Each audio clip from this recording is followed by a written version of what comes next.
பிறந்ததுன்னு பொலிகாட்டில் கூங்குயில்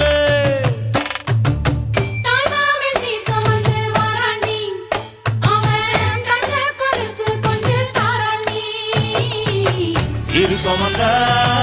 சாதிசனவே ஆறு கடந்தா ஊரு வருவே சீர் சுமந்த சாதிசனவே ஆறு கடந்தா